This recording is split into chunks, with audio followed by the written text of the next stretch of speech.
किया, शोथ तो समझ में आया, लेकिन विसर्ग की साथ में बता दिया। एनीमिया में क्या होता है, जनरली यहाँ पर शोथ हो जाता है, तो हो सकता है उसकी वजह से शोथ। आपको का लक्षण क्या होता है? तो पित्त प्रधाना पिता यथोक्तय कोपनेर्मला तत्र अनिलेन वलिना चित्तम पित्तम हृदि स्थितम। ध्वनि दशा संप्राप्य आप यहाँ से याद करो। श्लेष्मा त्वक रक्त मांसानी, श्लेष्मा त्वचा रक्त मांस प्रदुष्य अंतर आश्रय। यहाँ पर कौन कौन सी चीजें दूषित हो रही है? त्वक रक्त और मांस दूषित होता है। पांडु में आपने क्या पढ़ा है? पांडु में ममता और माता किसने पढ़ा था भाई, बताओ जरा। ममता और माता अर्श में पढ़ा है क्या? अर्श में पढ़ा है। उसने क्या कोड बनाया था? इसमें क्या कोड था? मुझे कोड क्यों नहीं आ रहा? पढ़ा था मांस रक्त और त्वचा, मांस रक्त और त्वचा पढ़ा था।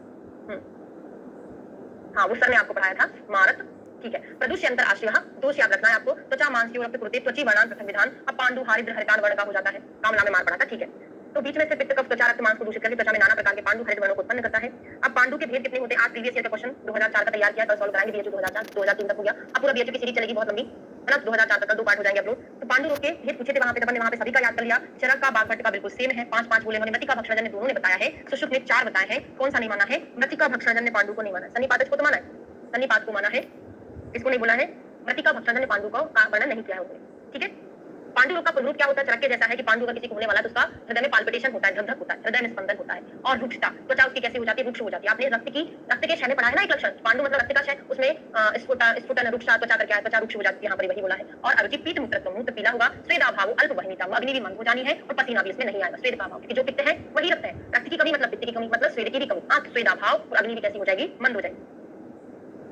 भक्षणजन्य पांडु में क्या लक्षण मिलता है? बाकी का ये नहीं पढ़ रहे हैं। मृतिका में हमको शून्य नाभि पाद आस्य मेहन, कहां कहां पर स्वेलिंग होता है? नाभि में, पैर में, मुख में और मेहन, 4 जगह स्वेलिंग होता है। और मृतिका भक्षणजन्य पांडु अगर हाँ किस मिट्टी से होता है? चरक के जैसा है। कषाय से वायु का प्रकोप, ऊषर मिट्टी खाने से पित्त का, मधुर मिट्टी खाने से कफ का। ये एग्जाम में पूछा गया है किस प्रकार की मिट्टी का सेवन करने से कौन सा दोष प्रकोपित होता है? तो मधुर कफ रहता है, ऊषर में पित्त हो जाएगा और वायु किससे प्रकोपित होता है? कषाय से प्रकोपित होता है, ठीक है। और जो मल का त्याग करता है उसमें उनको कृमि निकलते हैं, पुरुष में कृमि निकलते हैं। मृतिका भक्षणजन्य पांडु में याद कर लो। मिट्टी खाने से, मिट्टी में क्या होगा भाई? कीड़े भी तो हो सकते हैं, तो मिट्टी खाने से कीड़े पेट से बाहर निकलेंगे। अब आता है कामला। तो पांडु रोगी तत्तरतम पित्त लाने से तस्य दग्धम असलग मांसम, ऐसे करके श्लोक आता है, वो किसका है? चरक का है। यहाँ पर वही लिखा है कि पांडु रोगी अगर पित्त वर्धक आहार विहार का सेवन करने लग जाएगा तो कामला होगा। ये कोश शाखाश्रयम पित्तम दग्ध्वा असलग मांस वहित। इसमें कलर कैसा होता है? हारिद्र नेत्र। कौन कौन से नेत्र? हरिद्र मतलब पीले कलर के नेत्र, मूत्र त्वक सब कुछ हो जाता है। और भे काबू दुर्बल इंद्रिया, मेंढक के समान उसका कलर हो जाता है, इंद्रिया दुर्बल हो जाता है। अब मुझे कोई बताएगा, माधव ने भी और बागभट्ट ने भी भे काब एक जगह और बोला है। कामला में तो बोला ही बोला है, मैंने आपको बोला था, बहुत इंपॉर्टेंट है ना। जो सीसीआर में आरबीएस का एग्जाम हुआ था, एमपी में उसमें पूछा था। Very good. रक्तज अर्श में आया है, लिख लो भे काब और कहां आता है? रक्तज अर्श में बोला गया है।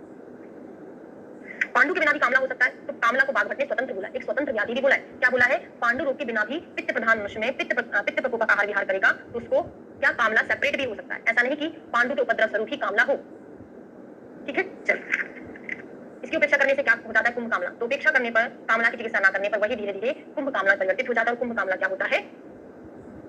कच्छ साध्य होता है। अच्छा, बेकाब हतोजस्वी होता है।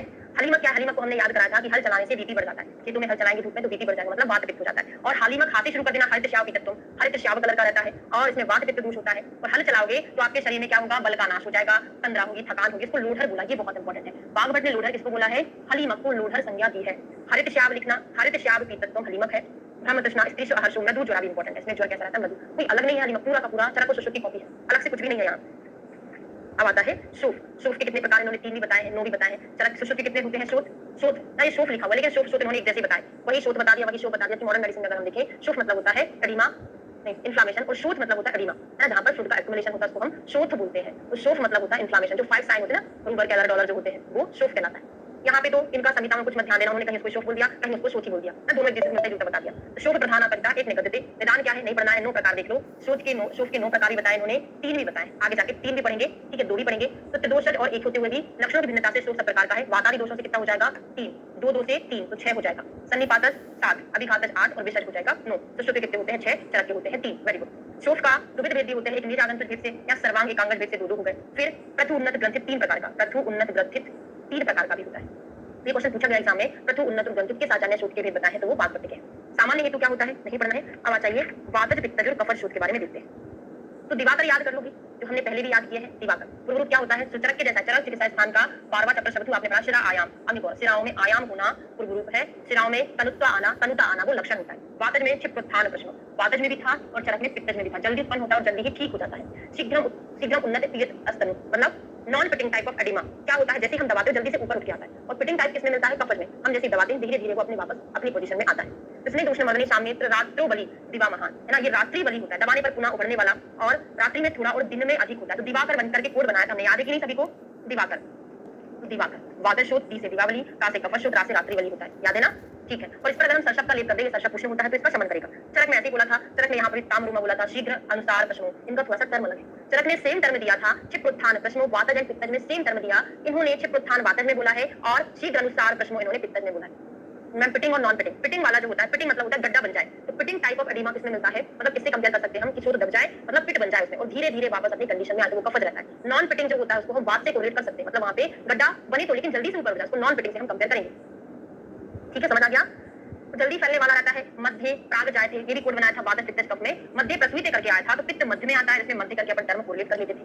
ठीक है, और शीताभिलाषी शीतल चीजों की इच्छा होती है। कफज में क्या है, कृच्छुत्थान प्रश्नों चरक में पढ़ा था, इसलिए अपन बोलते हैं कि चरक सुषुप्त पहले पढ़ लो, लास्ट में अपन बागवट पढ़ते हैं, क्योंकि बहुत सारी चीजें अपन ये चरक में ऐसा है सुषुप्त में ऐसा है, तो न्यू बच्चे जो होते हैं डायरेक्ट पढ़ते हैं तो उनको अच्छे से समझ में नहीं आता है ना। तो कृच्छुत्थान आक्रांतुम ना उन्नतम एकम कक्षाम जन्मो निशावली, और ये रात्रि बलि या निशावली होता है, रात्रि में बलवान होता है, कठिनाई से उत्पन्न होता है, कठिनाई से ठीक होता है। अभी घातक शोक देखते हैं जो हमको बाहरी आघात के कारण होता है, शस्त्र आदि से जो होता है, या फिर हमने भल्लातक आदि को स्पर्श कर लिया है त्वचा पर, तो भल्लातक वैसे ही छाले बना देता है, या विसर्पवान क्या होता है, ये फैलने वाला होता है, भ्रस सुषमा जहां पर ये आघात लगता है वहां पे बहुत ज्यादा गर्म रहता है, और लोहित आभासा मतलब लाल कलर का, खून कैसा होता है, रेड होता है ना, तभी घात के कारण रेड कलर का हो जाएगा, और पित्त के लक्षण यहाँ पर देखने को मिलेंगे, तो लोहित आभासा और पित्त के लक्षण प्रेजेंट करते हैं। विषज वाला अगर किसी के शरीर में विष को स्पर्श कर दिया जाए, या किसी ने दंष्टा नख आदि लगा दिए हैं, तो मृदुस चलो अवलंबिता शीघ्र दाह रुजा करा, ये वाला पॉइंट अकेला है। क्या होता है, ऐसा शोध मृदु होता है, अस्थिर होता है, अवलंबी मतलब अधोगमनशील है, और जल्दी ही दाह रुजा करने वाला, क्योंकि विष एक्यूट कंडीशन ला देता है, एकदम से एक्यूट इलनेस ला देगा, बहुत जल्दी अपना प्रभाव दिखाने लगेगा। शोक की साध्य साधता देखते हैं, उपद्रव रहित है, नया है तो साध्य है, असाध्य शोक को पहले ही विकृति विज्ञान अध्ययन हमने पढ़ लिया।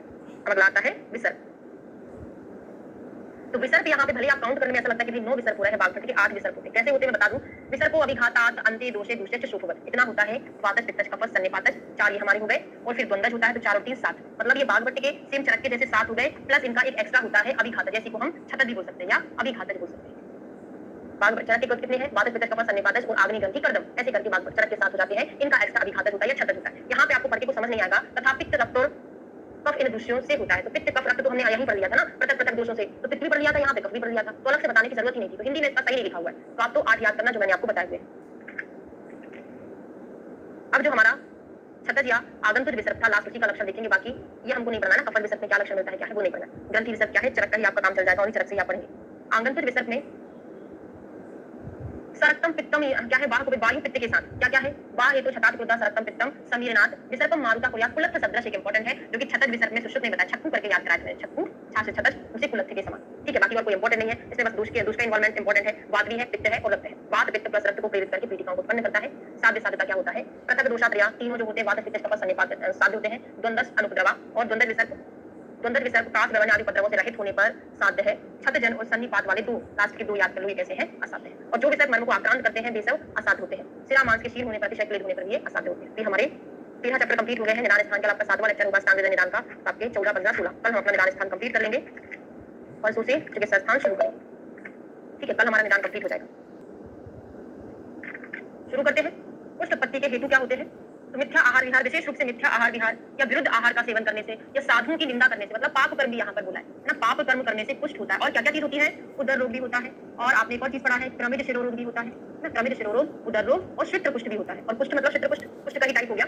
तो साधु की निंदा करने से, पाप कर्म करने से, इन सभी कारणों से श्वित्र कुष्ठ होता है। दूसरी अंति चित्रीकृत्य निश्चरण तस्तो बही त्वचा कुर्वन्ति वैवण्य दुष्टा कुष्ठम उशन्ति तत्, बोला है कि जो कुष्ठ होता है वो त्वचा को वैवण्य कर देता है, दूषित करे शिथिल बनाकर बाहर निकलता हुआ दूषित दोष त्वचा में विवरणता करता है, इसको कुष्ठ कहते हैं। कुष्ठम शरीरम कुष्णाति कुष्ठितम करोति, आगे जाके पढ़ेंगे, हाँ क्लास में भी पाप कर्म आता है। कुष्ठ के नाम में हेतु, तो कालीन उपेक्षा, अगर हम काल की उपेक्षा कर, जैसे किसी को थोड़ा सा स्किन प्रॉब्लम की है, अगर हम उसको ट्रीट नहीं करेंगे, काल की उपेक्षा करेंगे, तो धीरे धीरे वो यस्मात् सर्व कुष्णाति तद्वतु क्या करेगा, हमारे पूरे शरीर को कुत्सित कर देता है। इस कारण इसका नाम कुत्सित मतलब होता है क्रूर कर देना। प्रपद्य धातु व्यापन, सारी धातुओं में व्याप्त हो जाता है, धातुओं में क्लेद कर देता है, और स्वेद क्लेद संकोचन, और इन स्वेद क्लेद के कारण शरीर में क्रमी उत्पन्न हो जाते हैं, सूक्ष्म क्रमी उत्पन्न हो जाते हैं। इस प्रकार का जो कुष्ठ होता है वो दारुण हो जाता है। लोम त्वक स्नायु धमनी तरुणास्थि, और जो क्रमी होते हैं वो किन किन को खा लेते हैं, लोम को, त्वचा को, स्नायु धमनी तरुणास्थि सभी को खा जाते हैं। हम भक्षेत चित्रम तस्मात् कुष्ठ बाहम उदाहता, और जो चित्र होता है, चित्र कुष्ठ को बाह कुष्ठ से पृथक कहा है, अर्थात चित्र बाह त्वचा में ही होता है, कुष्ठ जो है अंधा धातु में रहता है। अब चित्र को कुष्ठ से अगर हम डिफरेंशिएट करें, चित्र एक प्रकार का कुष्ठ ही है, लेकिन जो पूरा ब्रॉडली हम कुष्ठ पढ़ते हैं वो अंधा धातु में होता है, मतलब वहां पे तुलाराम त्वक रक्त मांस में आदि का इन्वॉल्वमेंट होता है, लेकिन जो चित्र होता है वो बाह कुष्ठ में आता है, सुपरफिशियली होता है। हिंदी पढ़ ले, क्योंकि उपेक्षा करने पर कुछ समय पीछे सारे शरीर को स्थिर बना देता है। रसादी सब धातु में पहुंचकर अंदर फैलकर सब धातु विलीन करके स्वेद क्लेश सड़ने से गंध वाले सूक्ष्म दारुण क्रमियों को उत्पन्न करता है, जो कि त्वचा मांस आदि स्नायु को खाने लगता है। चित्त कुष्ठ जो है बाह्य कुष्ठ से थोड़ा सा पृथक होता है। कुष्ठ के साथ भी तो दोषानुसार व्यपदेश देखते हैं। तो आचार्य सुश्रुत के और आचार्य बागभट्ट के कुष्ठ सेम है, जो सप्तविध कुष्ठ उनके बारे में बात कर रहे हैं। एकादश कुष्ठ तो बागभट्ट ने चरक के जैसे बोले हैं ना। सप्तविध कुष्ठ में एक ही चीज का डिफरेंस होता है आचार्य सुश्रुत और बागभट्ट का। देख लो, चरक का, सुश्रुत का और बागभट्ट का। चरक का कम ऋतिक एस पीओ कुक, तो चरक का जो सिग्म है महाकुष्ठ मतलब सप्तविध कुष्ठ में आता है। सुश्रुत का दद्रु महाकुष्ठ में आता है, बागभट्ट का भी दद्रु महाकुष्ठ में आता है। इतना अकेला चेंजेस है। बाकी की चीजें अगर आप देखोगे सुश्रुत के तो एकादश कुष्ठ का नाम ही चेंज होता है। बागभट्ट का सेम चरक के जैसा होता है। अकेला अंतर से कितना हो जाता है, इतना अंतर होता है कि उन्होंने दद्रु जब यहाँ पर बोल लिया तो बागभट्ट का क्षुद्र कुष्ठ में सिग्म चला जाता है। एकादश कुष्ठ जो होते हैं वहां पे बागभट्ट का क्या चला जाता है, सिग्म। बाकी नाम पूरे बागभट्ट के हैं और दोष भी पूरे सॉरी चरक के जैसे हैं। समझ गए? सुश्रुत में अरुण वातज है। हाँ, सुश्रुत का नहीं, हम अकेले बागभट्ट की यहाँ पे बात कर रहे हैं। सुश्रुत ने तो वो एक मंडल किसको नहीं माना है, कपाल माना है, अरुण माना है उसकी जगह, है ना। तो कपाल को ना मान कैसे करके कोड चेंज किया है। अभी अपन ओनली बागभट्ट की बात कर रहे हैं। बागभट्ट का सेम चरक जैसा है, अकेला सिग्म की जगह दद्रु हो जाता है और वहां पे सिग्म पहुंच जाता है एकादश में। ठीक है, तो वाताई दोष कैसा कैसा इन्वॉल्वमेंट होता है, सब कुछ चरक के जैसा सेम है। दद्रु की बात करें, दद्रु में जो एकादश कुष्ठ में चरक ने कौन सा दोष बोला था, दद्रु में पित्त कफ बोला था, तो यहाँ पर बोला था, तो यहाँ पर पित्त कफ रहेगा। यहाँ पर उन्होंने क्या बोला था, सिग्म में वात कफ बोला था। दोष का इन्वॉल्वमेंट वही रहेगा, बस इधर उधर आ जाते हैं। हाँ, सुश्रुत ने कपाल को ना मान के अरुण बोला है ना। सुश्रुत का थोड़ा सा अलग है। अब वातादि पदक से तीन संसर्ग से तीन सन्निपात से सब कुष्ठों में प्रदोषण होने पर दूसरी से व्यपदेश होता है। वातादि से कपाल आदि कुष्ठों में उत्पत्ति कौन कौन से होते हैं अब ये नहीं पढ़ाऊंगी, पूरा चरक के जैसा है। क्या क्या है वही हमने पूरी याद किया था। प्रीवियस क्वेश्चन पेपर में आपको सॉल्व करा रही हूं डेली, उसमें हर 2 पेपर के बाद तो ये ट्रिक आ ही जाता है। कम, ऋतिक, एस, टीओ, कुक, ये हमारा कुक था। ए फॉर कपाल, ए फॉर उदुमन, वातज पित्तज, एम फॉर मंडल कफल, फिर वात पित्त, वात कफ, पित्त कफ और लास्ट में जो होता है कांकरक प्रदोषज होता है ना। तो वात पित्त, वात कफ, पित्त कफ वैसा ही है यहाँ पे। अकेला दद्रु में आपको याद करना है। दद्रु में जो एकादश में सुश्रुत ने बोला था, क्या बोला था, दद्रु में पित्त कफ, तो यहाँ पर पित्त कफ रहता है। ठीक है, चलिए आगे बढ़ते हैं। महाकुष्ठ के 7 भेद कौन से हैं वही बता दिया। यहाँ पे दद्रु अकेला अलग से होता है सिग्म की जगह। स्वरूप क्या होते हैं नहीं पढ़ना है। अब आ जाइए स्पेशली चरक से थोड़े से डिफरेंट है लक्षण, कुछ चीजें। तो कपाल कुष्ठ में क्या मिल रहा है, कृष्ण अरुण कपाल रूप से सुप्त सब वहां पर ही मिल रहा था। यहाँ पर विस्तृता समपर्यंतम दृश्यते लोमयी भिष्टतम तो द आद्यम अल्पकंडु कपालम शीघ्र सर्पिचा। ये वाली लाइन इंपॉर्टेंट है जो चरक से अलग है। क्या बोले हैं, विस्तृतम समर्पणतम, हर्षित, हाँ, किनारों से विषम, पर्यंतम क्या है, किनारों से, पर्यंत मतलब होता है किनारा, किनारों से विषम होता है। हर्षित रोमों से भरा मतलब रोमते यहाँ पर खड़े रहते हैं। अतिशय टोदित होता है, कंडू थोड़ी सी कम होती है और जल्दी से फैलने वाला होता है। कौन सा, कपाल। ठीक है, उदुम्बर में पूरा का पूरा चरक के जैसा है, बस इतना अलग से है। आशु उत्थान अवतरणम क्रमी विद्यात उदुम्बरम, बहुत जल्दी उत्पन्न होने वाला। आशु उत्पन्न, पित्त है ना इसमें, उदुम्बर में कम, ऋतिक, ऐसी, हाँ, पित्त का इन्वॉल्वमेंट रहता है। तो पित्त जहां पर भी होता है जल्दी उत्पन्न होने वाला रहता है। जो चरक का है वही बागभट्ट का है। चरक ने भी दद्रु में पित्त कफ दोष बोला है, बागभट्ट ने भी पित्त कफ ही दोष बोला है ना। सेम है चरक के जैसा, दोष इधर के उधर नहीं गए हैं, मतलब दोष के साथ ही वो इधर आ गया है। दद्रु में चरक का भी पित्त कफ है, बागभट्ट का भी पित्त कफ है, दोष चेंज नहीं है, बस उनका महाकुष्ठ और क्षुद्र कुष्ठ टाइप का नाम दे दिया है। उदुम्बर पित्त का इन्वॉल्वमेंट जल्दी उत्पन्न होगा और स्पेशली क्रमी तो होंगे भी, पित्त में क्रमी उत्पन्न होते हैं। मंडल में चरक के जैसा है पूरा। श्लक्ष्म पीता और पर्यंतम अकेला याद करना है। जो मंडल होता है कैसा होता है, किनारों पर चिकना। कफ कैसा है, भी चिकना रहता है, स्निग्ध रहता है और पीली झाइका तथा गोल रहता है, पीली आभासा लिए हुए रहता है। विचर्चिका में सकंडू पीटिका स्यावा वहां पर भी था। अकेला एक पॉइंट याद कर लो, लसिका, बहुत ज्यादा लसिका वाला होता है विचर्चिका। विचर्चिका में स्राव, बहु स्रावा विचर्चिका आपने पढ़ा होगा चरक में, वहां पे स्राव ज्यादा रहता है। यहाँ पे लसिका बोल दिया, मतलब वही है कि स्राव ज्यादा निकलता है। वृक्षाक्ष ऋषभ में अपन ने क्या पढ़ा था, रक्तावंतः श्यामम, यही पढ़ा था। किनारों पर लाल कलर का, अंदर काला होता है। तो याद कराया था कि जो वृक्ष होता है कैसा हो रहा है, अंदर काले कलर का रहता है, तो पतला लाल किनारों वाला, बीच में काला रहता है। और वृक्ष जिनमें क्रमी कैसे होते हैं, बहुत ज्यादा क्रमी होते हैं। बाकी के पॉइंट में क्यों नहीं पढ़ा रही हूँ, क्लेद, कर्कश, पीटिका, ये सब आप चरक में ही पढ़े हो। ये भी चरक में पढ़ा था पॉइंट, लेकिन ये वाला बहुक्रमी वाला नहीं पढ़ा था। चर्म कुष्ठ, एक कुष्ठ पूरा चरक का है, हस्ती चर्म के समान चर्म कुष्ठ होता है। एक कुष्ठ में पसीना नहीं आता है, मछली की शल्य के समान होता है। किटिम में किरत चरक के जैसा था। सिद्ध में आ जाइए, थोड़ा सा अंतर है। सिद्ध में वृक्षम, इसमें एकदम अंतर्घष्टम रजा करी थी। सिद्ध में को जैसे आप घष्ट करेंगे वहां पे थोड़ी सी धूल निकलेगी। तो आप याद कर लो, जो सिद्ध महापुरुष होते हैं वो धूल से क्या बना देते हैं, प्रसाद बना देते हैं। हाथ में उनके या फिर उनके हाथ पैर शरीर में धूल लिपटी हुई रहती है, तो रजा मतलब होता है धूल। सिद्ध महापुरुष उसको लगाते हैं, तो सिद्ध में अंतर्घष्टम रजा। और सुलक्षणम स्पर्श तनु श्वेत ताम्र दैग्धिक पुष्पवत, दैग्धिक पुष्पवत मतलब होता है दूधिया के फूल के समान होता है। तो फूल किसको पसंद है, सिद्ध को। और सिद्ध जो होता है वो ऊर्ध्वकाय में होता है, स्पेशली ये भी क्वेश्चन एग्जाम में पूछा गया है। तो सिद्ध महापुरुष अपनी बॉडी को थोड़ा सा ऊपर उठा के रखते हैं ना, जमीन से ऊपर उठ जाते हैं, जादू दिखाते हैं ना, तो जमीन से ऊपर उठ जाते हैं। अलसा को विपादिका नहीं पढ़ेंगे, चरक से कंप्लीट होता है। दद्रु आ जाइए, स्पेशली अलग से बताया उन्होंने दद्रु का। दीर्घ प्रताना, दूरबावत, लंबी लंबी होती है, जैसे दूर्वा की लंबे लंबे प्रतान होते हैं ना, दूर के समान लंबे प्रतान वाला। जबकि हमने चरक में केवल अक्षी के समान पढ़ा था, अक्षी पुष्पवत पढ़ा था, इसीलिए तो बागभट्ट का जो अलग से होता है ना, एग्जामिनर वही क्वेश्चन एग्जाम में देता है। आलसी दद्दू याद करे थे ना, अक्षी मतलब आलसी, आलसी दद्दू, दद्दू मतलब दादाजी कैसे हो गए, आलसी हो गए। अकेला एक ही चीज याद किया था, ये बागभट्ट का है कि दीर्घ प्रताना दूर्वा, दूर्वा के लंबे प्रतान के बराबर होता है। उत्सन्न मंडला दद्दू कंडित अनुषंगरी। अब आता है अगला शतारु, चरक में पढ़ा था। शत मतलब होता है 100 व्रण हो गए, उसको हमने टर्म दे दिया बहु व्रण हो गए, बहुत सारे व्रण हो गए। इसलिए जंतुआद्यम प्राशा पूर्व जन्मचा और पर्व जन्मचा, पर्व में उत्पन्न होने वाला शतारु कुष्ठ होता है, ये थोड़ा सा ज्वाइंट्स में होता है। हाँ, अक्षी हाँ, सुश्रुत में पढ़ा था आपने, दद्दू आलसी करके हमने पढ़ा था। पुंडरीक पुष्प का कुछ नहीं पढ़ना है। पुंडरीक मतलब कमल है, रक्तम अंतरा अंतरा पांडु, है ना, किनारों पर लाल कलर का बीच में पांडु, किनारों पर लाल कलर का बीच में काला होता है ऋषिज। ठीक है, बाकी का कोई इंपॉर्टेंट नहीं है। विस्फोट और पामा देखते हैं, ट्रक के जैसा है, विस्फोट में तनु होते, जब कहीं पर विस्फोट होता है तो जो खबर होती है तनु हो जाती है ना, तनु वाला क्या आपने पढ़ा था। पामा में कंडू प्लेट जालिका, पामा में कंडू बहुत ज्यादा होती है, रुपेन ज्यादा होता है। सूक्ष्म श्यावरुणा वाह प्राया स्फिक पायु पूर्व पड़ी, और जो पामा होता है स्पेशली कहां पर होता है, स्थान याद करना पड़ेगा। स्फिक पायु, स्फिक पानी पूर्व पर आदि में ये होता है पामा। चर्मदल में वही आपने हमेशा पढ़ा है, इस पर शास्त्र मिलता है चर्मदल में। कांकड़ पुष्ट कैसा होता है, तीव्र दाह इसमें मिलता है, रोजा मिलती है, और ये कांकरंती के समान होता है। तो कांकरंती के समान ही होगा, नाम में दिया हुआ है। कृष्ण की कृष्ण साध्यता या याप्तता, चरक से याद कर लेना, यहाँ पे ज्यादा डिटेल में नहीं दिया हुआ है। मेदोगत पुष्ट याप होता है, चरक जी ने पुष्ट की साध्य साधता क्या बोली, किसी को याद है? 3-1-3 मतलब त्वक रक्त मांसगत होती है साध्य, मेदगत होती है याप, और अस्थि मज्जा शुक्रगत होती है 3 असाध्य। यही पढ़ा था, याद है कि नहीं है? 3-1-3। और ज्वर में क्या पढ़ते हो आप? 4-2-1। 4 जो है रस रक्त मांस मेद वाला साध्य, अस्थि मज्जा वाला याप नहीं है, यहाँ पे कृच्छ साध्य है, और लास्ट का शुक्र वाला कैसा होता है? असाध्य होता है ना। वेरी गुड, सभी को याद है, एग्जाम पास में आ रहा है, याद तो होना ही चाहिए।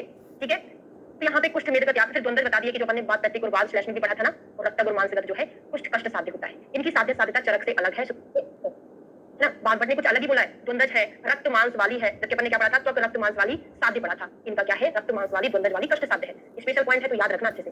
कफवात की अधिकता वाला, यहाँ पे बात पैत स्लैश में पैत वाला तो उन्होंने कष्ट साध्य बोल दिया, लेकिन बात कफ वाला कैसा होता है? त्वचा में स्थित तथा एक दोष की अधिकता वाला कुष्ठ सुख साध्य होता है। वात कफ वाला उन्होंने बहुत खराब नहीं बोल के कोड बना लो, वात कफ वाला बहुत खराब ना बोल के बहुत अच्छा होता है, मतलब सुख साध्य होता है, बाकी का कष्ट साध्य होता है। ठीक है, समझ आ गया? त्वचा आदि में स्थित कुष्ठ, अब ये नहीं पढ़ना है हमको। अब चित्र का निदान देखते हैं, चित्र के क्या क्या निदान होते हैं। तो कुष्ठ एक संभवा चित्रम क्लासम दारणम जातक निर्दिष्टम परिस्रावी त्रिधातु सब भव संशयम, स्थिति उत्पत्ति कुष्ठ के समान होती है, कुष्ठ एक संभव सेम वैसे ही होता है। इसको फिर से समझा दूं। मेदोगत याप होता चरक के जैसे है, यहाँ पे बागभट्ट का अलग है। द्वंद्व मतलब वात पैत्तिक स्लैश में पैत्तिक और रक्तज मांसज कष्ट साध्य है, जबकि वात कफ वाला कैसा है? सुख साध्य है। हमने कोड बना लिया, हम वात कफ को हमेशा बहुत खराब से रिकॉर्ड करते हैं, बहुत खराब नहीं है, कैसा है? बहुत अच्छा है, मतलब सुख साध्य है, ये अपन ने कोड बनाया था। तो क्लास और दारू, है ना, कुष्ठ के समान होते, दोनों का कारण समान है। यह क्लास और दारू कहा जाता है। चित्र अपरिस्रावी होता, मतलब अगर हम चित्र और कुष्ठ को डिफरेंशिएट करें तो कुष्ठ में स्राव ज्यादा होता है ना, और चित्र में स्राव नहीं होता। ये तीनों दोष उत्पन्न होता है, तीनों धातुओं रक्त मांस और मेद में रहता है। धातु शब्द से दोष और धातु दोनों का ग्रहण करना चाहिए। अब वातादि से उत्पन्न चित्र, अब यहाँ पर मैं इकट्ठा लिखा कर याद करा दूं ताकि जल्दी से याद हो जाए। तो देखते हैं, चित्र के 3 प्रकार के टाइप हैं, वातज, पित्तज और कफज। ठीक है, इसमें जो होता है RTS करके कोड बना लो, RTS या रत्नेश करके सर ने बनाया होगा कोड, RTS या रत्नेश, RTS ही बना लो आप। ठीक है, R फॉर रक्त वर्णी, T फॉर ताम्र वर्णी, S फॉर श्वेत वर्णी, श्वेत वर्णी। ठीक है, फिर अगर हम धातु देखें तो रक्त से शुरू करें, रक्त मांस आश्रित और लास्ट में मेद आश्रित, रक्त मांस और मेद आश्रित। याद कर लिया, जो वातज होता है रक्त वर्णी है, पित्त ताम्र वर्णी, कफ श्वेत वर्णी, रक्त में होता है, मांस में होता है, मेद में होता है, ये यहीं पर लिखा हुआ है। अब लक्षण देख लो, वात के कारण जो होता है रुक्ष और अरुण होता है, वात के कारण रुक्ष अरुण होता है। पित्त के कारण ताम्र और कमल पत्र के समान होता है। पित्त कैसा होता है? लाल नीला पीला होता है ना, तो कमल के पत्र के जैसा, और ताम्र होता है। तभी अभी हमने याद किया, ताम्र वर्णी याद कर लिया ना। ये 1 मिनट, अरुण मतलब होता है रक्त वर्णी ना, तो वही तो अपने रक्त वर्णी लिख लिया। और दा मिलता है, और रोम विध्वंसी भी कहां पर है? रोम विध्वंसी पित्त में है, समझ में आ रहा है? सुश्रुत ने वात वाले ने केश विध्वंसी बोला है, केश परिध्वंसी सुश्रुत ने वात में बोला है, जबकि माधव और बागभट्ट ने पित्तज वाले में, पित्त वाले में रोम विध्वंसी बोला है। तो कफ वाला कैसा होता है? घन और गुरु होता है। मेरी बात आपको समझ आ गई कि नहीं आ गई? बता दो। सुश्रुत ने रक्त वातज वाले में कैसा बोला है? वातज सूत्र में केश परिध्वंसी बोला है। माधव और बागभट्ट ने रोम विध्वंसी कहां पर बोला है? पित्त वाले में बोला है। क्लियर हो गया?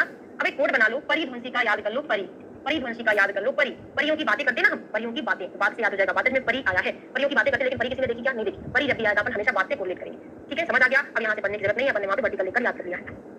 रोगों की संचरणशीलता देखते हैं। स्पर्श का आहार शय्यादि सेवना प्रायशो गदः प्रायः संचरणशील संक्रामक रोग होते हैं, इसलिए अगर एक साथ शय्या को शेयर कर रहे हैं, है ना, आहार को शेयर कर रहे हैं, आसन को शेयर कर रहे हैं, तो ये एक दूसरे से फैलते हैं। आचार्य सुश्रुत ने निदान स्थान के 5वें चैप्टर कुष्ठ निदान में औपचारिक रोग का वर्णन किया है। कौन कौन सा?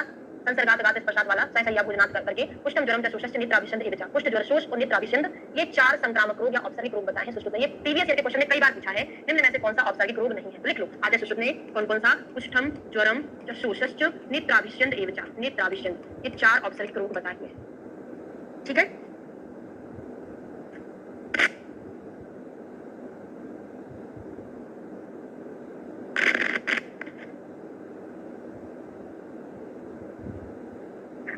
अब आता है क्रमी। तो क्रमी बिल्कुल चरक के जैसा है, हमने पढ़ा था एमपीआर के 2, 5, 6, 7, सेम नाम भी वैसे है, सेम नाम भी बिल्कुल वैसे ही है।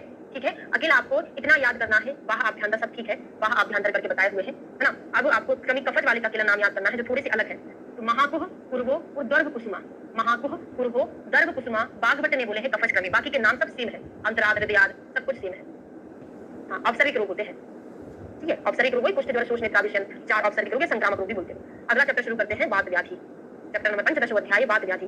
तो वायु के पर्याय देखते हैं, बाकी का सारी चीजें मैं नहीं पढ़ाऊंगी आपको, यहाँ से आवरण बिल्कुल नहीं पढ़ाने वाली, हमने चरका पढ़ लिया, सुश्रुत पढ़ लिया, हमारे लिए पर्याप्त है। बाघ भट्ट का भी उसी से आपका बन जाएगा। डिफरेंस देखे कभी नहीं पूछेगा एग्जामिनर की आचार्य का अकॉर्डिंग आवरण का लक्षण है, ओनली लक्षण पूछा जाएगा तो आपकी ट्रिक काम आ जाएगी, ठीक है। वायु के पर्याय देखते हैं तो विश्वकर्मा, विश्वात्मा, विश्वरूप सब कुछ चरक के जैसा भी है, सुश्रुत के जैसा भी है। प्रजापति याद कर लो, प्रजापति वायु का पर्याय किसने बोला है? बाघ भट्ट ने बोला है। विश्व विभु विष्णु संहता मृत्यु अंत का करके आया है, संतुष्ट कहते हैं यति व्यमतः। संख्या रिपीट कर दे, एमपीआर के मतलब एमपी में कोई आर के रहते हैं, आर के सही है आपके एमपी वाले, एमपी में आर के तो 2 लिख देना यहाँ पे, फिर यहाँ पे 5 6 7 2 5 6 7। और सुश्रुत का क्या है? उन्होंने बहिर्मलज नहीं बोला, एम फॉर मलज या बहिर्मलज, एम फॉर मलज बोलो या बहिर्मलज, क्योंकि पुलिस अलग चीज होता है। तो 0 7 7 6 सुश्रुत का हो जाएगा, ये चरक और बाघ भट्ट का हो जाएगा। क्लियर हो गया? हाँ, काश्यप ने आहार को प्रजापति बोला है, बाघ भट्ट ने वायु को प्रजापति बोला है। वायु के कर्म क्या होते हैं? वायु का प्रकोप किन कारण से होता है? जो भी है कुछ नहीं पढ़ना हमको, ये हमने बहुत बार पढ़ लिया है। आ जाइए स्नायु, स्नायुगत बात पढ़ा तो है लेकिन इंपॉर्टेंट बहुत ज्यादा से एक बार और पढ़ लो। अगर स्नायु में वायु का प्रकोप होता है तो क्या क्या हो सकता है? कुरियात, ग्रद्धसी, आयाम, कुब्जता। स्नायु हमारी बॉडी के पोस्चर को सही बनाए रखता है, अगर इसमें प्रॉब्लम होती है हमारी बॉडी का पोस्चर आड़ा टेढ़ा हो जाता है तो ग्रद्धसी, आयाम और कुब्जता के लिए रिस्पॉन्सिबल होता है स्नायु वायु। आक्षेपक पूरा बात सॉरी सुश्रुत के जैसा बताया है। सुश्रुत ने यही बोला था कि आक्षेपक में जो वायु है धमनी में आश्रित होती है, जबकि चरक ने धमनी के अलावा और क्या क्या स्नायु, कंडरा, सिरा आदि में आश्रित बोला है। क्या देखी नहीं है? सुश्रुत ने, बाघ भट्ट ने धमनी में आश्रय बोला है और बाघ चरक ने क्या बोला है? कंडरा, सिरा आदि में भी वायु का आश्रय हो जाता है। अब तंत्र कप्तानक देखते हैं तो कपोतिर पूजन अब तंत्र में मिलता है, रिपीटेशन में चल रहा भी है ना। कपोतिर पूजन अब तंत्र में मिलता है। बाकी मैंने क्यों अंडरलाइन नहीं कराया? चरक संहिता में भी आपने पढ़ा है, एक कोड बनाकर याद कराया था कि तांत्रिक जो है कबूतर की बलि देता है। अब तंत्र का तांत्रिक कबूतर की बलि देता है तो गहरी श्वास लेता है, प्रच्छाद श्वसति, आंखों को स्तब्धित कर देता है या उनको झुका देता है, तो नीनी नकी करके वहां पर आया है, इसलिए अलग से याद करने की जरूरत नहीं है, उतने में आपका काम चल जाएगा। और एक और लाइन बहुत ज्यादा पूछी जाती है, सा एव चापतानक मुक्ति तु मारुतारदी अश्नुवीत मुहु स्वस्थ मुहु स्वास्थ्य मापते। ऐसा कौन सा रोग है जब तक कि उसका वेग रहता है, जबकि बीमार रहता है, जब उसका वेग चला जाता है तो अपने आप को स्वस्थ समझता है, ऐसा लगता है कि अभी अभी मैं सोकर उठा हूं, है ना। ऐसे ही आपने पढ़ा होगा ना। तो लिखा है वायु का दबाव हृदय पर जब हट जाता है तो रोगी स्वस्थ का अनुभव होता है और वायु से हृदय आवृत होने पर फिर अस्वस्थ हो जाता है। तो ये टर्म टाइप का पूछा जाता है, कोटेशन पूछा जाता है। अश्नुवीत मुहु स्वस्थम मुहु अस्वस्थम आपते, स्वस्थ लगता है जब ये आवृत हो जाता है, फिर से अस्वस्थ लगने लगता है, ठीक है। अब अगला आता है अब तानक की कष्ट साध्यता। तो तानक कैसा होता है? गर्भपात के कारण, अगर रक्तस्राव के कारण हो रहा है, अभिघात से हो रहा है, जैसा अपतंत्रक कैसा होता है? कष्ट साध्य होता है। तो बाघ भट्ट ने अपतंत्रक और अपतानक एक ही रोग बोला है। हाँ, आपका क्वेश्चन को सही है, मैं बताना भूल गई। बाघ भट्ट ने अपतंत्रक और अपतानक एक ही बोला है, जबकि अदर आचार्य ने चरक हो चाहे सुश्रुत हो उन दोनों ने अलग अलग बोला है। बाघ भट्ट का अपतंत्रक अपतानक एक ही रोग है, एक ही रोग है, ठीक है। अब यहाँ पे कष्ट साध्य उसको बोल दिया है। कोई टीकाकार उत्तर कारण से अपतंत्रक को क्रमशादी कष्ट साध्य मानते हैं। अंतरायाम क्या है? बहिरायाम देखते हैं। बहिरायाम में कर्म पूछा जाता है, कंधरी चाप व्रामृते। कंधरी मतलब होता है पूरा पढ़ लो, देह सवयाम प्रश्न तीसरा उरस चौक चिपते, उसका जो उर है वो थोड़ा सा बाहर क्यों निकल आता है। बहिरायाम में क्या होगा? उसका उर जो है ऊपर क्यों निकल आता है। कंधरी चा अभिमृते, कंधरी मतलब यहाँ पे लिखा गर्दन कुटती सी दुखती है, गर्दन ऐसा लगता है कि थोड़ी टेढ़ी हो गई और दर्द होता है। कंधरी चा अभिमृते, गर्दन लिखा हुआ है, हिंदी में पढ़ लो, गर्दन कैसी होती है?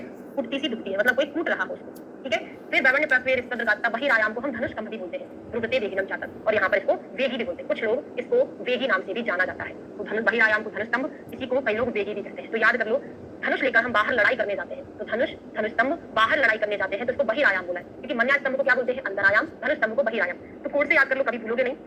प्राणायाम क्या होता है? तो ब्रह्म मर्माशिता प्राप्त है, जब ब्रह्म मर्म स्थानों को प्राप्त हो जाते हैं। तो समीरनाथ वायु की प्रेरणा से पैर से लेकर सिर तक संपूर्ण शरीर में आक्रमण करते हैं, यदि पढ़ लेते हैं। प्राणायाम में दोष मर्माशित में पहुंचकर वायु की प्रेरणा से पैर से लेकर सिर तक संपूर्ण शरीर में विशेष रूप से आक्रमण करते हैं। यह प्राणायाम प्यास और पांडु शरीर वाले रक्तहीनता वाले रोगी में असाध्य हो जाता है, ठीक है। क्या हमने ये बताया था?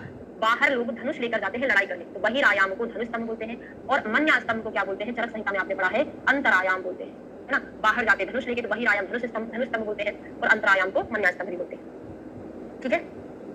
और एक और गतवेग होने पर स्वस्थ, ऐसे कौन कौन से रोग हैं? वेग के पुनः होने पर उसी प्रकार का कष्ट हो जाता है और वेग उतर जाने पर स्वस्थ हो जाता है। तो कौन कौन से रोग हैं? सर्वेश आक्षेपक भवे स्वास्थ्यम, आक्षेपक आदि मतलब प्राणायाम पर्यंत आक्षेपक सब रोगों में प्राणायाम और आक्षेपक, हाँ बिल्कुल पूरे वेग से, ये भी आप याद कर सकते हो। और जब वेग पुनः चला जाता है तो व्यक्ति स्वस्थ हो जाता है। हनुसंस क्या है? अर्दित देखते हैं, अब आता है अर्दित। किन कारण से हो रहा है? चरक सुश्रुत का पर्याप्त है, अकेला थोड़ा सा आप याद करोगे ततो अस्ति कंपते मूढ़ा, वाक संग स्तब्ध नित्यता, वाक का संग हो जाता है और नेत्र कैसे हो जाते हैं? स्तब्धित हो जाते हैं। चक्री करोति वक्त्रार्धम उक्ता हस्तमित, वक्त्रार्ध में होता है ना। आपने वक्त्रार्ध मुखार्ध तस्वीर मुखार्दे करके पढ़ा होगा, कहाँ पढ़ा था? तस्वीर मुखार्दे, मुझे जहां तक याद है हमने चरक में पढ़ा था ना। अर्दित में वक्त्रार्ध तो क्या था? सुश्रुत का भी था, अष्टांग हृदय का ही वक्त्रार्ध है, समझ में आ रहा है? हाँ, वक्त्रार्ध अष्टांग हृदय का भी है, चरक का भी है, और मुखार्ध जो है वक्त्रार्ध हमने जो पढ़ा था, वक्त्रार्ध मैंने भी शायद चरक का बोल दिया, सुश्रुत का है, अष्टांग हृदय का है, मुखार्ध जो है चरक का है, अष्टांग संग्रह का जो है वो क्या है? एकायाम, है ना। संग्रह ने एकायाम करके बोला है, एकायाम बोला है। ठीक है, तो मुखार्द में होता है और क्या क्या होना है वो याद नहीं रखना है। तस्माहु वर्धितम केचित केचित एकायाम अथापरे। हाँ, इन्होंने भी एकायाम भी बोला है। एक और चीज ऐड कर लेंगे, संग्रह ने तो एकायाम बोला, हृदय ने बोला है। तो इसी को अर्जित तो दूसरे लोग एकायाम, एकायाम मतलब यहाँ पे अष्टांग संग्रह शायद उल्लेखित होगा। स्पेशली हृदय ने तो वक्रार्थ बोला, लेकिन किसी और आचार्य का उल्लेख करके उन्होंने एकायाम बोला है, उनका मानना नहीं है। अब ये मैं प्रीवियस ईयर का क्वेश्चन पेपर सब सॉल्व करा रही हूँ, तो वहाँ पे क्वेश्चन पूछा था साध्य साध्यता कि अगर पक्षाघात में वायु का इन्वॉल्वमेंट हो तो ये प्रच्छसाद होगा, पक्षाघात में वात के साथ पित्त या कफ का इन्वॉल्वमेंट हो तो एक सुख साध्य साध्य होगा, सुख साध्य साध्य होता है। अगर पक्षाघात धातु 6 से हो रहा है तो ये कंडीशन उसकी असाध्य होती है। सुश्रुत में भी आपने पढ़ा है, सही, एक भाग केवल वायु का आक्रांत हो तो प्रच्छसाद, किसी दूसरा दोष मिल जाए तो वो अच्छा, इनका अलग है भाई, सुश्रुत का अलग है। इन्होंने क्या बोला है, थोड़ा सा अलग है, बागभट्ट का अलग है, मैं थोड़ा सा इसमें और देखूं। इन्होंने क्या बोला है कि शुद्ध वात के कारण कृच्छसाध्य और अन्य धातु का संश्लिष्ट होने पर भी कृच्छसाध्य, जबकि किसी धातु का क्षय जन्य हो रहा है तो वो असाध्य होता है। जबकि सुश्रुत ने क्या बोला है, सुश्रुत के अकॉर्डिंग आंसर अटेम्प्ट होता है। क्या बोला उन्होंने, शुद्ध वात वाला कृच्छसाध्य, वात के साथ पित्त का इन्वॉल्वमेंट हो जाए तो वो सुख साध्य, इनका कृच्छसाध्य है और धातु क्षय जन्य असाध्य। स्पेशली याद रखेंगे, क्वेश्चन बहुत इंपॉर्टेंट है, विदाउट रेफरेंस पूछा जाएगा तो काल से आप प्रायोरिटी देंगे, चरक का सुश्रुत का लगा दो, जबकि बागभट्ट ने तो अलग बोला है। बात समझ में आ गया। दंडक के लक्षण देखते हैं। अब बाहु भाग्य, दंडक क्या होता है, आम मध्याह्न प्रयास संसम्य का असाध्य, डंडे के समान हो जाता है, कोई इंपॉर्टेंट नहीं है, बस याद कर लो कि दंडक कैसा होता है, असाध्य होता है। अब बाहु में क्या होता है, बाहु प्रस्पंदित हरम, बाहु में स्पंदन, इसमें बाहु की चेष्टा नष्ट हो जाती है ना, बाहु प्रस्पंदित हरम, बाहु प्रस्पंदन करने लगती है। तो अंश मूल में स्थित दो वायु जो होती है, दोष कैसा होता है वायु, और यहाँ पर स्पंदन करने लगती है वायु। विश्ववाची में क्या होती है, चेष्टा कम हो जाती है। तो विश्व में जो चेष्टा है बहुत कम हो रही है, लोग आलसी बनते जा रहे हैं। तो चेष्टा विश्व वाले में है, प्रस्पंदन अब बाहु में है। और कहाँ पर हो रहा है, कलम प्रत्यंगली नाम, ये सब चरक का है, सुश्रुत के जैसा है ना, कुछ अलग से नहीं है। खंजर पंगु देखते हैं, पूरा सुश्रुत के जैसा है। कलाय खंड देखते हैं, वही संपत्ति गमन आधार, शुरुआती में व्यक्ति जब चलना शुरू करता है तो कांपता है ना, इसको हम खंजता बोलते हैं। कलाय खंड विद्वाद मुक्त संधि बंधन, और इसको कलाय खंड जाना चाहिए, इसमें संधि बंधन ढीले हो जाते हैं, ये भी आपने सुश्रुत में पढ़ा है। कुष्ठुक शीर्ष में दोष कौन सा होता है, तो हमने याद कराया था, वर को शीर्ष पर बिठाते हैं, किसके, श्रगाल के शीर्ष पर, ऐसे करके याद किया था। तो शीर्ष में वर, वात और रक्त दोष होता है, वात और रक्त दोष होता है, होता कहाँ है, जानु मध्य में होता है। और श्रगाल वत श्रोत हमने ऐसा पढ़ा था, यहाँ पे श्रगाल के जैसा नहीं लिखा है, तो कहाँ पर लिखा था, सुश्रुत में लिखा था। वात कंटक, पैर को टेढ़ा, हमने याद किया था कि हमको कांटे कब लगेंगे, जब हम विषम भूमि में चलेंगे तो हमको कांटे लगेंगे, तो विषम वाले में कांटे लगना पड़ा था। कृतसी का श्लोक जो है सुश्रुत के जैसा है, पाशनी प्रत्यंगुलाम कंद्रा मारुत तक थोड़ा सा चेंज है, जबकि चरक का क्या था, इससे पूर्वा कटी पृष्ठ उरु जालू जंघा पदम क्रमांक है ना, ऐसे करके आया था, इधर लिखा होगा। ये किसका है, इससे पूर्वा कटी पृष्ठ, ये चरक का है, और सुश्रुत का जो था बागभट्ट का पाशनी से शुरू है। ये अपन बागभट्ट पर थोड़ी ना रहे, रिवीजन कर रहे हैं कि चरक के जैसा बताया कि सुश्रुत के जैसा बताया, और जब चीजें बताया था मैंने आपको अच्छे से याद भी कराया, ऐसा नहीं कि मैंने पढ़ते जा रही भागते जा रही, ऐसा बिल्कुल नहीं है। ये अपने जब एक्चुअल में बुक में पढ़ा था सुश्रुत संहिता में बहुत डिटेल में आपने इसको समझा भी था, है ना। खल्ली में विश्ववाची, हाँ, अब ये स्पेशल बागभट्ट का है, जबकि आपने खल्ली क्या पढ़ा था, चरक संहिता में पढ़ा था। हाँ, चरक का कोड था, इसके चरक का कोड था, इसके बहुत कठिन है, श्लोक स्किप कर दो, इससे पूर्वा कटी पृष्ठ ऐसे करके अपन ने याद किया था। स्पेशली खल्ली का अपन ने मूलाव कर बाद मूलाव मोटनी करके पढ़ा था, चरक में खली मोटा था, ऐसे याद किया था। लेकिन बागभट्ट का ये अलग है, ऐसे आता है जिन्होंने बोला है कि अगर विश्ववाची और गृद्धसी में वेदना बहुत ज्यादा होने लग जाए ना, उसको हम खली कहते हैं, है ना। विश्ववाची और गृद्धसी में अतिशय वेदना हो तो उसको खली कहे, है ना। और चरक में लिखा है खली तो बाद जंघा और मूलाव मोटनी, कोड बनाया था, खली कैसा था, मोटा था। बाद हर्ष, बाद हर्ष में क्या है, दोनों पैर हर्षित हो जाए ना, वह लोग बाद हर्ष, कफ बात बहुत खराब से हमने याद किया था। कभी कभी बहुत ज्यादा खुश होना, हर्ष होना भी हमारे लिए बहुत खराब होता है, बहुत खराब होता है। ठीक है, तो ये हमारा चैप्टर कंप्लीट हुआ। पाददाह में क्या होता है, पूर्व करके याद किया था, पाददाह में सुश्रुत में, मुझे लगता है पूरा सुश्रुत का ही कॉपी है। मोटनी मतलब होता है वेदना ज्यादा हो ना, मूलाव मोटनी, बाद गंगा और मूलाव मोटनी मतलब होता है वेदना, है ना। मोटनी का मतलब होता है उमड़ने टाइप की वेदना। पूर्व पित्त रक्त और वायु होता है, पाददाह पूर्व करके याद किए थे।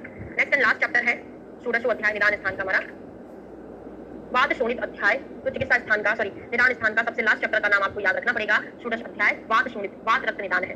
वात रक्त के, हाँ, पूछा जाता है आचार्य बागभट्ट ने आढ़्य रोग किसको बोला है, तो वात रक्त को इन्होंने आढ़्य रोग, खुद वात बलास, वात शोणितम नाम से जानते हैं। एक और चीज लिख लो, चरक ने मेदावृत वात, मेदावृत वात और वात रक्त को क्या बोला है, चरक ने आढ़्य वात बोला। आज के पेपर में मैंने एक्सप्लेन किया है इसको।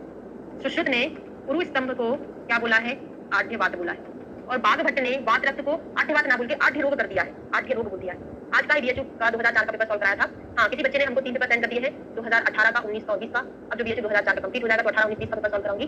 अब मुझे 21 का और भेज देना, और 16 और 17 का, 15 तक है, 16, 17 और 21, 15 का चाहे तो वो भेज दो, है ना। देखना पड़ेगा मुझे कहाँ पर है। तो ये अपन लेटेस्ट वाले सॉल्व करेंगे, 2022 का मैंने करा दिया है, कल 2004 कंप्लीट करेंगे, उसके बाद लेटेस्ट पेपर सॉल्व करेंगे विद रीजनिंग, क्योंकि वहाँ पर रीजनिंग क्वेश्चन ज्यादा दिए हैं। ठीक है, तो वात रक्त का, वात रक्त रोग के पूर्व रूप क्या होते हैं, तो भविष्य कहा कुष्ठ समम तथा सादा स्थलांगता।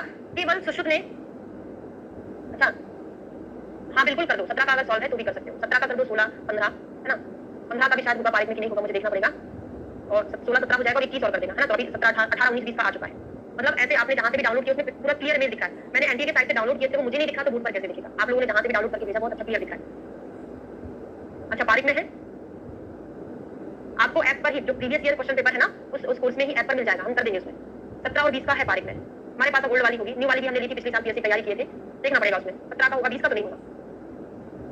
तो पुष्ट के समान, इस रोग के पूर्व रूप पुष्ट के पूर्व रूप के समान है, जबकि अन्य आचार्य ने ऐसा नहीं बोला है ना। क्या बोला उन्होंने, मतलब सेम बताया, स्वेदो अत्यर्थम नावाकार्ष्यम करके, है ना, स्वेदो अत्यर्थम नावाकार्ष्यम वात्रत्व का बता दिया, और अस्वेदनम अतिस्वेदनम करके जो था वो किसका था, कुष्ठ का था। थोड़ा श्लोक आप देख के लिखना, मैं भूल गई हूं ना, तो ऐसे बताया था। लेकिन बागभट ने तो यही टर्म दे दिया कि वात्रत्व का जो पूर्व रूप है कुष्ठ के समान होता है, तो बहुत इंपॉर्टेंट। हाँ, एक बहुत छोटी सी बुकाई है, उसमें मुझे देखना पड़ेगा, एक बार मैं देख लूंगी, ठीक है। तो कंडू स्फुरन निस्तूर भेद गौरव सुप्तता, ये लक्षण और मिलता है। मैंने एआईए पीजीटी का 2022 वाला ही कराया है, अकेला वही, है ना, बाकी का नहीं कराया है ना। भूत्वा भूत्वा प्रणश्यति मुहुराव वर्धन्ति, क्या बोले हैं, भूत्वा भूत्वा मतलब बार बार प्रकट होकर नष्ट हो जाती है और फिर आ जाती है। वात्रत्व का पूर्व रूप है, दो प्रकार का होता है, वही है, एक सुपरफिशियल मतलब क्या होता है, उत्तान, और दूसरा गंभीर। सबसे पहले उत्तान होता है सुपरफिशियल, धीरे धीरे वो गंभीर धातु में फैल जाता है। तो त्वचा मांस हमें आश्रित वात्रक उत्तान है, फिर कुछ समय बाद सभी धातुओं में आ जाता है, उसको क्या बोलते हैं, गंभीर होते हैं। एडिशन जरा आप बता दें कौन सा वाला है, न्यू वाला, अभी मेरे पास बुक नहीं रखी है, जो बच्चे अभी बारीक इनके पास में रखी वो बता दें। उत्तान वात्रत्व में क्या लक्षण मिलेगा, वही है सुपरफिशियली हमको कंदू है ना, त्वचा ताम्र है, श्याव है, लोहित कलर की मिलेगी। और गंभीर वाले में हमको डिफॉर्मिटी मिलती है। गंभीर वाले में क्या मिल रहा है, गंभीर अधिक पूर्व रूपा, खंज पंगु शरीर सर्वतशरक, खंजता पंगुता आदि यहाँ पर मिलने लगेगा। गंभीर में सीवियरिटी बढ़ जाएगी। वात अधिक वात्रत्व तभी नहीं पढ़ेंगे हम करके, है ना, स्वेदो अत्यर्थम नावाकार्ष्यम वात्रत्व का बता दिया, और अस्वेदनम अतिस्वेदनम करके जो था वो किसका था, कुष्ठ का था। थोड़ा श्लोक आप देख के लिखना, मैं भूल गई हूं ना, तो ऐसे बताया था। लेकिन बागभट ने तो यही टर्म दे दिया कि वात्रत्व का जो पूर्व रूप है कुष्ठ के समान होता है, तो बहुत इंपॉर्टेंट कोड बनता है। हाँ, एक बहुत छोटी सी बुकाई है, उसमें मुझे देखना पड़ेगा, एक बार मैं देख लूंगी, ठीक है। तो कंडू स्फुरन निस्तूर भेद गौरव सुप्तता, ये लक्षण और मिलता है। मैंने एआईए पीजीटी का 2022 वाला ही कराया है, अकेला वही, है ना, बाकी का नहीं कराया है ना। तो भूत्वा भूत्वा प्रणश्यति मुहुराव वर्धन्ति, क्या बोले हैं, भूत्वा भूत्वा मतलब बार बार प्रकट होकर नष्ट हो जाती है और फिर आ जाती है। वात्रत्व का पूर्व रूप है, दो प्रकार का होता है, वही है, एक सुपरफिशियल मतलब क्या होता है, उत्तान, और दूसरा गंभीर। सबसे पहले उत्तान होता है सुपरफिशियल, धीरे धीरे वो गंभीर धातु में फैल जाता है। तो त्वचा मांस हमें आश्रित वात्रक उत्तान है, फिर कुछ समय बाद सभी धातुओं में आ जाता है, उसको क्या बोलते हैं, गंभीर होते हैं। एडिशन जरा आप बता दें कौन सा वाला है, न्यू वाला, अभी मेरे पास बुक नहीं रखी है, जो बच्चे अभी बारीक इनके पास में रखी वो बता दें। उत्तान वात्रत्व में क्या लक्षण मिलेगा, वही है सुपरफिशियली हमको कंदू है ना, त्वचा ताम्र है, श्याव है, लोहित कलर की मिलेगी। और गंभीर वाले में हमको डिफॉर्मिटी मिलती है। गंभीर वाले में क्या मिल रहा है, गंभीर अधिक पूर्व रूपा, खंज पंगु शरीर सर्वतशरक, खंजता पंगुता आदि यहाँ पर मिलने लगेगा। गंभीर में सीवियरिटी बढ़ जाएगी। वात अधिक वात्रत्व तभी नहीं पढ़ेंगे हम। इसके बाद आ जाइए, अब देखो यहाँ पे वात्रत्व की साध्य साध्यता देख लेते हैं। नूतन एक दोषज वाला असाध्य है, द्विदोषज यहाँ पे है, तो दोष वाला असाध्य सेम टू सेम चरक संहिता के जैसा है, कुछ अलग से नहीं है। अब ये चीज मैं यहाँ से नहीं पढ़ाने वाली हूँ, आपने क्रियाशारी में पढ़ लिया है और चरक संहिता में पढ़ा दिए हैं, आपको सुश्रुत संहिता में पढ़ा दिए हैं, ये आपने सब कुछ पढ़ा हुआ है। अकेला ये पॉइंट हमको देखना है, 5 प्रकार की वायु में से प्राण वायु किस प्रकार से कुपित होती है, ये बस देखना है। तो रूक्ष व्यायाम लंघने, रूक्षता व्यायाम लंघन, अति आहार, अभिघात से, वेग को धारण करने से, है ना, कुपित आदि उपघात, पीनस अर्दित तृष्णा का श्वास आदि रोग उत्पन्न करती है। तो क्या सेंड कर देंगे, अच्छा पेपर सेंड कर देंगे, ओके। हाँ, नहीं किसी ने किए है ना, कर्म क्या है, उदान वायु कर्म क्या है, व्यान वायु सब कुछ हुआ है ना, ये नहीं पढ़ेंगे, पूरा ए टू जेड आपने पढ़ा हुआ है। अपान वायु क्या है, साम विराम वायु के लक्षण क्या है, ठीक है, ये हमारा कंप्लीट हो गया है। आवरण देखते हैं लास्ट, आवरण कितने होते हैं, तो 22 आवरण होते हैं वागभट के, चरक के होते हैं 42, माधव के होते हैं 10, सुश्रुत के होते हैं 13।